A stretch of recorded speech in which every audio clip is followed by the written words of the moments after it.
Hey everyone, welcome to a special video that is different from what I usually do with the painting time lapses. But given that I haven't done a slideshow video for a while, I wanted to make one in light of the news of highguard shutting down. And as an avid gamer and also somebody who splashes a bit of freelance work for game companies as well, I started to notice a few patterns going on in game development these days, and I was inclined to make a video like this.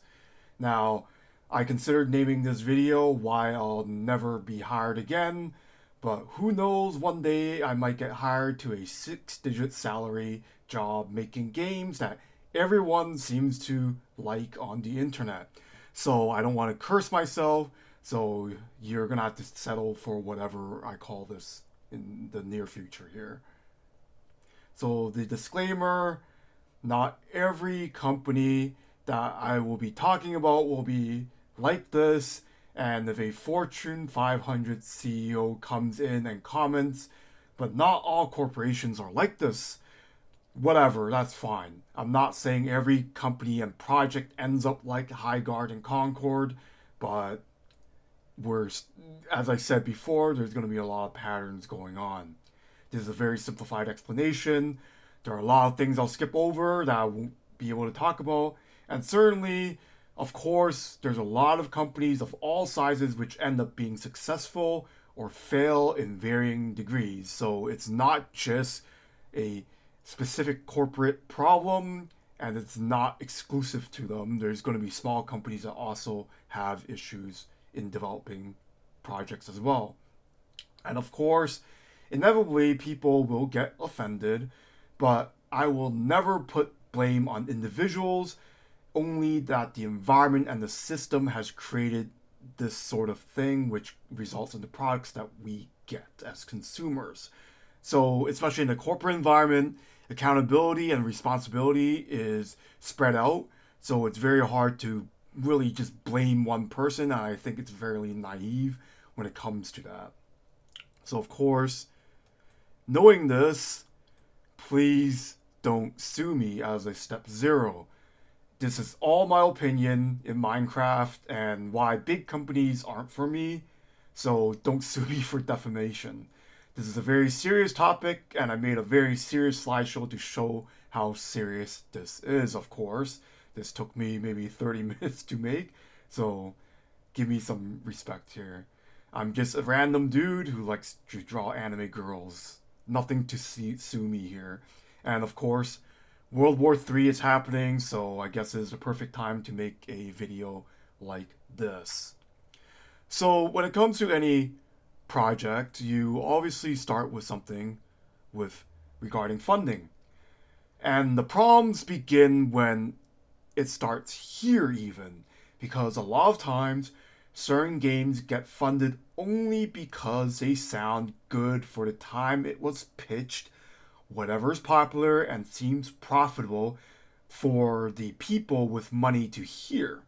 So, of course, the people with money, as usual, are generally clueless, way more clueless than you think, actually. Not going to name names. So they just go with whatever has the right buzzwords at the time. So let's say I'm making a MOBA Battle Royale live service PvE PvP game. All sounds great because my nephew, 10-year-old nephew, plays Minecraft and Fortnite. So this idea must work, so I'm just gonna dump $100 million to it. Obviously, there's a lot more nuance to it. There's many investors, but you get what I mean. So, of course, you can imagine there is a major problem with this approach. By the time a game comes out of development, those popular things are probably not as popular as it was during the pitching time, especially since we have to consider that everybody else is creating these sort of games. So you end up making a market that's too oversaturated. This is very apparent with live service games, but there's also very specific genres which are just completely overridden by so much slop that it's hard to filter out what's good or not, and makes it very hard for players to devote time and invest time into when there's so many choices. And of course, I'm not here to say like we have to be fair, right? Like gaming is very hard to predict. So companies just go with whatever sounds good, and even if a project has very good intentions and it's very good, they don't get big for whatever reason. It's just going to be a casino, it's gamble no matter what you do. Now, of course, the other problem with having these investors is you're answering to people with money, which will, of course, affect creative decisions. And you would imagine is usually for the worse because these people don't have much to do with the creative process. They don't understand it. So when, especially with public companies where you're answering investors and shareholders before the fans, the decisions are meant to impress them rather than creating the best product possible for the fans, which is why you end up with a situation like highguard. Of course, you could have crowdfunding, which definitely helps, but there are, of course, problems with crowdfunding as well. We have a lot of projects nowadays which are dead on arrival with Kickstarted funding, so it's not going to be perfect in any avenue, and I'm definitely not here to say it's a good or bad thing. It's just one of those things that kind of is a necessary evil, and it can end up causing issues in the long run. Now, of course, let's say we have a good idea, we get the funding of whoever investors are funding this project. Next, we get into the idea of leadership. Now, of course, we have to start producing. We first need to know who's going to work on it and how the production side of the pipeline will be. And I chose Dr. Peonies for a reason. If you know about eugenics, you'll probably know what I'm getting into. So, of course, ever hear about your friends and family complaining about the workplace? Well, 90% of the time, it's obviously about their superiors, and there's a good reason for that. So again, idea gets greenlit, funding secured. Now you need to have the right people to lead the project to its eventual success. Sister studios get hired, teams get assigned for different parts of the project, that sort of thing. There's a lot more to it. I'm not going to get into every single avenue with that. Obviously, of course, the people who pitch the idea will probably have a big stake in decision making in the company. Now, of course, we get into the problem. In the perfect world, the right people will get into these leadership positions. We're not in a perfect world. A lot of incompetent people get into positions of power with whatever method they end up as. So nepotism and that sort of thing. And of course, all of that can be confined into one simple idea. They end up there because they're very good at playing the corporate politics, not necessarily because they're good workers. So they might have the resume, they have juggled through many studios, but they don't have the actual skill or mind for it. Not going to say any names. I'm sure if you will have some names in your mind when I said this. They might end up paying me someday, so I'm not going to burn the bridge on anybody. Now, worse than incompetence, of course, is they're malicious. And there are many leaders who are MBA graduates who just want to be greedy, and they drag everyone else's decision making down with them. So this is very apparent with the live service meme. That sort of thing on paper is really profitable, but we've seen countless times already that making a live service game to get people to convert into it is very, very difficult. So it's not something that is reliable, but of course these leaders and the people in positions in power want to make it sound good for investors, so they want to make this live service game and that sort of thing. So it ends up causing the train wreck later. Alright, so let's go into the production side. So of course I'm skipping a lot of steps. I'll just get right into it. There's a lot of cases where there's cancellations before production even starts, even when a studio secures funding and they secure the team required. A lot of times they just cancel for whatever reason, just because people at the top might not want to push forward with it. It happens all the time. I've worked on many productions that they canceled midway, so my stuff never gets published. That sort of thing happens, basically. So, now, admittedly, in my humble opinion and also my bias, the individuals are the most blameless part of it, even though there are some things you can blame them, but it's going to be very small in my opinion. There's a lot of world class workers who are genuinely into creating a great product that for some reason are hampered in some way. Now, of course, leadership will hire whoever they want. They'll assign a command structure from directors to seniors to juniors, that sort of thing. And of course, you could be that bright-eyed graduate who is just really skilled and you lucked out on a job and you're so passionate to work on this project. And you have the best of intentions to make this happen. And there's definitely a lot of those in any production, and they're really just the biggest victims in all of this corporate politicking. So again, I'm not shitting on the talent inside a studio. They are just way better artists than me, honestly, and they're just hampered by the studio environment. So, of course, there's going to be a problem with the corporate structure. All the corporate bullshit creates an environment where people are generally afraid to give feedback for the betterment of the project. It ends up becoming a soulless factory. So because you end up with a corporate structure that overhires a lot of times, you end up with so many people working on a project, individual agency is just gone. And a lot of responsibilities are so small for each person working on it that you start to lose that passion through the pipeline. And of course, we also have to consider that not everyone is actually passionate. They just want to have the paycheck. And that's fair. I'm not blaming people. You want to get your bag, you want to secure your bag.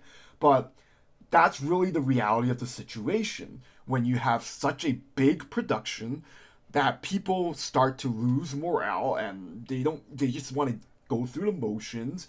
They want to just create a feedback loop to secure their jobs. So what I mean by that is, if you ever heard the term toxic positivity, people just want to secure their job, so they nod their heads even if a decision is really bad, and they just accept it. They just nod their heads, they move on. They don't want to cause any trouble with HR or anything. You don't want to be deemed difficult to work with if you say anything. You have a cushy salary in the middle of California or something, so you don't want to mess with the hornet's nest. So that sort of thing is very common in these huge productions. And of course, we're not even considering, again, there's incompetent leadership a lot of times. The people who can actually do something in their power are not going to say anything. They're just not good enough to understand what's going on and navigate the ship away from the iceberg. Of course, we also get, and this is using eugenics again. You can tell I love the game here. A lot of studios end up hiring way too many people over production.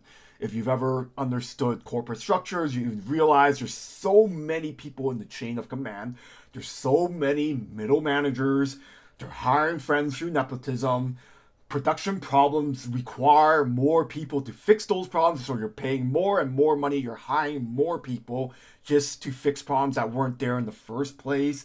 And of course, there's always going to be inevitable problems that are unforeseen. I'm not going to blame that. But ultimately, the point is you end up with too many cooks in the kitchen or too many cats in the house. So, of course, everybody in that kitchen, they're going to have to be paid quite a bit, and that's how the budget balloons. Development time gets to ridiculously long lengths, unreasonably long length, even comparative to a smaller studio that has a very small team, they end up making the product faster because they have less people to answer to. So this is not even considering that we're seeing a lot of AI being used now. We're getting into the AI debacle where most workers are seen as fodder. So corporations are going to leverage that into making it worse for all the workers. So this sort of thing will always cause a morale issue. And again, everything that I've mentioned before, this is the corporate structure in a nutshell. Some ways that to alleviate this problem, just so that if anybody's listening from a Fortune 500 company, competent leadership goes a long way. There's a reason why companies making the best projects are led by really, really, really smart people. And of course, that's a utopian situation at this point with the standards we have. And of course, you can also have anonymous feedback systems so that people won't get blamed for calling out issues within the production. But clearly, a lot of these studios are not doing good enough with that. Now, all of the shit that I just mentioned combined, and you end up with a dumpster fire, and you have a game like highguard, which ends up shutting down within a month before it was even given a chance. So again, nobody calls out the issues.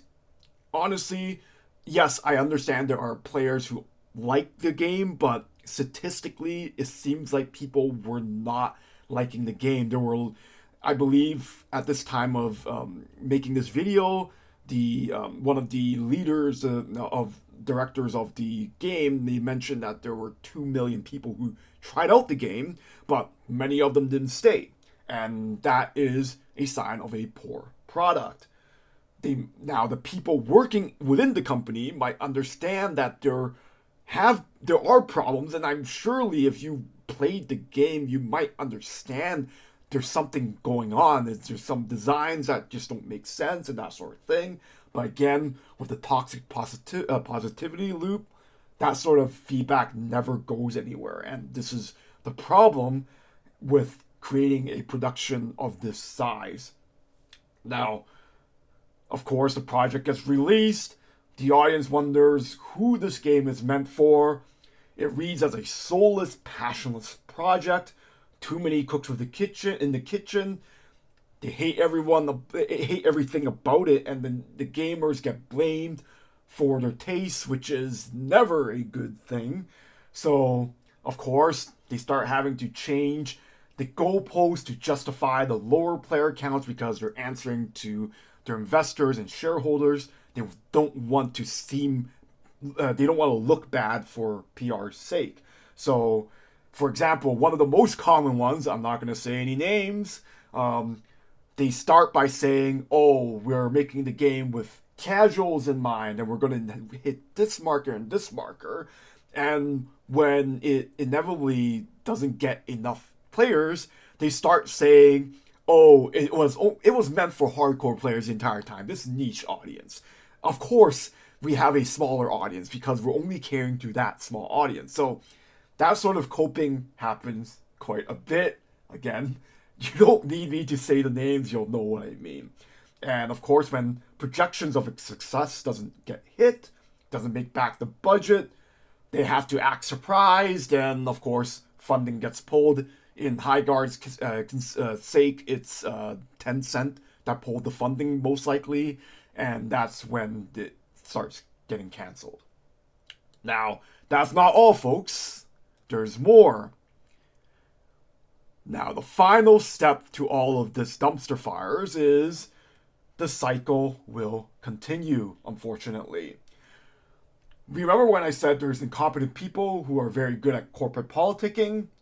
Well, they're going to use those skills for another company and other projects. They don't get blamed, of course, because they're good at playing the game, and they're also in a corporate environment which has a major advantage of hiding accountability to any single person. So this sort of thing lets them hide in plain sight, anyone, in even beyond game development, anyone who has worked in corporate environments understand this, which is again an advantage and a disadvantage. So if you've ever wondered why these same people end up polluting every single company, well, this sort of thing quite happens. Now, if you're a lowly artist like I am with no power, well, you're going to be blamed. You're going to be the first ones to be laid off. You're probably going to have to find a new job since the people in power, again, the MBA graduates, the HR, they're the ones who are politicking to save their jobs. But hey, at least you have a better resume now of working on this big project. You might get a better position elsewhere. Better luck next time. Sorry, you're laid off. Now, the good news is that the cycle can break, and especially in the digital age where there's no corporate gatekeeping when it comes to publishing, a lot of people, a lot of very talented people, end up creating their own studios and they publish their own games. A lot of them going into major successes like Expedition 33. Now, of course, I'm not saying this is invaluable. There are definitely a lot of indie productions that don't get big, but in general, they're gonna come at a lower cost. The downfall won't be as big and as dramatic as you can see with highguard and Concord and that sort of thing. But either way, the very talented people who are tired of the corporate bullshittery, they're gonna end up doing their own thing, and it ends up being a good thing overall. Now, to finish off this video, to answer the question why I freelance, is very simple. I didn't learn to shut the fuck up. I am very bad at corporate politicking, and I hate working in those environments. That's why I rather freelance, but, that's what I tell myself so I can sleep better at night. So if you're like me, and you like dealing with things individually, and you want to have agency for yourself, then perhaps you should consider freelancing. But otherwise, if you just want to go and get a paycheck, whatever happens, happens sort of situation, you want to play the social game, go into corporations. I won't blame you. Nobody's going to blame you. Don't worry about it. Anyways, thank you for watching this. This was a pretty big video, but I am fairly passionate when it comes to games. And of course, me as an artist, it sucks seeing people getting laid off and that sort of thing. But, this sort of corporate structure is starting to look a little bit sus. So keep that in mind. Thank you for watching. I'll see you next time.